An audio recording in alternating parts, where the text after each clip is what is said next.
السلام علیکم ویورز، اگر آپ میرے چینل پر نئے ہیں تو میرے چینل کو سبسکرائب اور بیل آئیکن پر پریس ضرور کریں تاکہ میری ہر نئی آنے والی ویڈیو سب سے پہلے آپ کو مل سکے، اور میری ویڈیو کو لائک ضرور کریں۔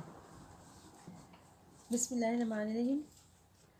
افروز بیگم آپ کے لیے ایک نئی میڈیسن اور ایک نئی بیماری کے کا علاج لے کے آئی ہیں۔ منہ کی سوزش۔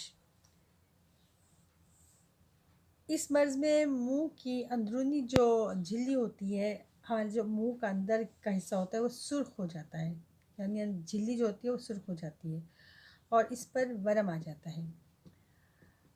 منہ سے رال بہتی ہے اور تھوک زیادہ پیدا ہوتا ہے، یا پھر اس کے برعکس منہ خشک رہتا ہے۔ کھانا کھانے اور چبانے میں مشکل پیش آتی ہے، سانس سے بدبو آتی ہے اور منہ کے اندر زخم بن جاتے ہیں۔ بعض مرتبہ پیچس، آنتوں کی انفیکشن اور جراثیم کے زہریلے اثرات کی وجہ سے بھی ایسا ہوتا ہے۔ منہ کی سوزش کئی طرح کی ہوتی ہے۔ یہ آپ کو تفصیل سے میں منہ کے اندر کی معلومات بتا رہی ہوں کہ یہ تمام کیفیات جو منہ کے اندر ہوتی ہیں تو ان میں انفیکشن وغیرہ کس وجہ سے ہوتی ہے۔ بعض دفعہ پیچسوں کی وجہ سے ہو جاتی ہے، بعض دفعہ آنتوں کے اندر انفیکشن ہو جاتی ہے اس کی وجہ سے ہوتی ہے، اور بعض دفعہ جراثیم جو ہوتے ہیں، زہریلے قسم کے جراثیم جو ہوتے ہیں ان کے اثرات کی وجہ سے بھی منہ کے اندر سوزش ہو جاتی ہے۔ نمبر 1، تو اس سوزش کو ختم کرنے کے لیے جو ہم آپ کو میڈیسن بتا رہے ہیں، اس کے استعمال سے انشاءاللہ تعالی نہ صرف منہ کی سوزش ختم ہو جائے گی بلکہ منہ کی سوزش کے ساتھ ساتھ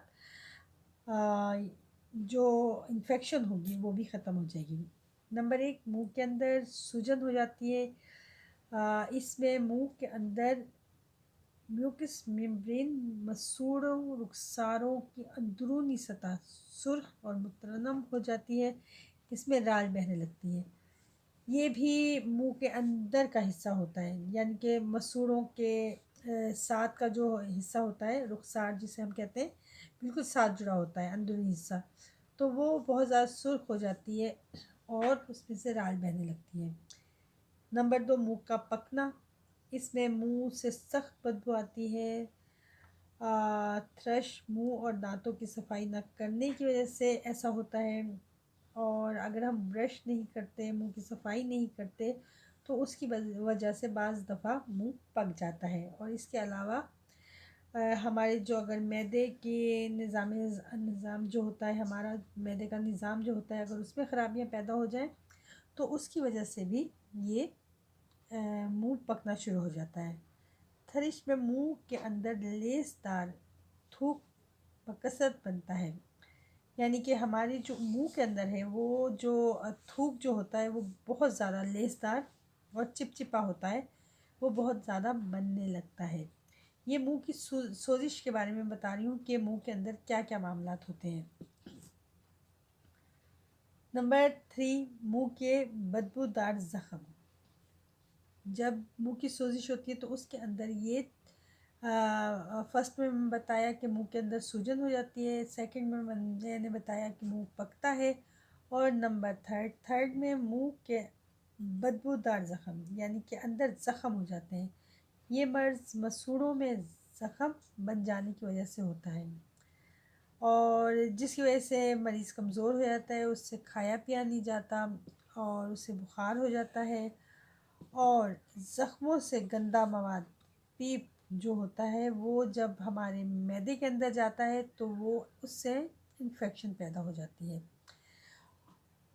تو یہ تمام میں نے آپ کو منہ کی سوزش کے بارے میں بتایا ہے۔ وجوہات کیا ہوتی ہیں منہ کی سوزش کی؟ وجوہات میں ٹھنڈ لگ جانا، بد ہضمی، دانت نکلنا، مختلف بخاروں میں زیادہ گرم دواؤں کا یا غذاؤں کا استعمال، اور بہت زیادہ مرچ مسالے استعمال کرنا، اور بہت زیادہ جو لوگ سگریٹ وغیرہ پیتے ہیں ان کے بھی اندر منہ کی سوزش زیادہ ہوتی ہے۔ دانتوں کا بوسیدہ ہو جانا، ان کو صاف ستھرا نہ رکھنا، یا کوئی کھٹی ٹھنڈی یا میٹھی چیزیں کھا کر کے منہ کو صاف نہیں کرنا۔ خون کی کمی کی وجہ سے بھی ہوتا ہے، بعض لوگوں کو خون کی کمی ہوتی ہے تو ان کی خون کی کمی کی وجہ سے بھی اس طرح کی علامات ہوتی ہے، اور ہمارے دانت وغیرہ بھی کمزور ہو جاتے ہیں۔ دانتوں کی خرابی، پرانی پیچس یا جراثیم کا انفیکشن، اور بعض دفعہ ایسا ہوتا ہے کہ وٹامنس جو ہیں بی کمپلیکس کی وجہ سے بھی یہ کمی ہو جاتی ہے۔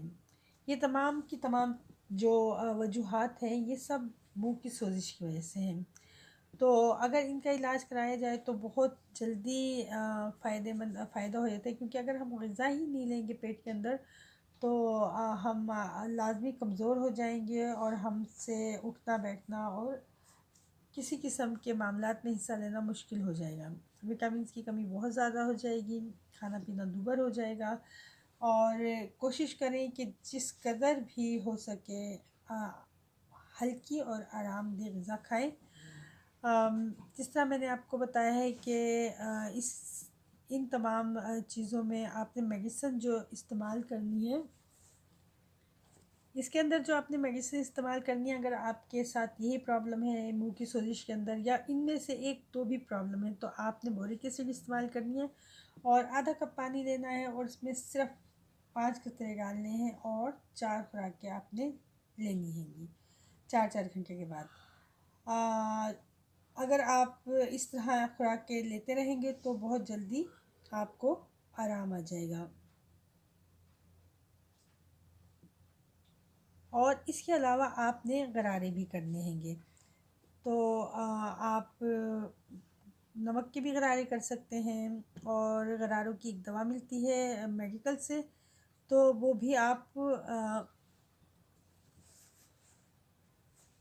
اچھا بورک ایسڈ تو میں نے آپ کو بتا دی ہے، اس کے ساتھ ساتھ آپ نے جلد آرام کے لیے، اگر آپ بہت جلدی آرام چاہتے ہیں تو میڈیکل سے مل جاتی ہے ٹینک ایسڈ 1 گرام، اور پانی 1 پاؤ لے کر مکس کر لیں، اور دن میں کئی مرتبہ اس چیز سے غرارے کریں۔ اس سے کیا ہوگا کہ اس سے جو ورم ہے، جو سوزش ہے، اس سے وہ سوزش وغیرہ جو ہے، بار بار آپ جب غرارے کریں گے تو وہ جا کر کے وہ دوائی جب لگے گی تو آہستہ آہستہ وہ سوزش بالکل ختم ہو جائے گی، اور آپ بہت جلدی ٹھیک ہو جائیں گے۔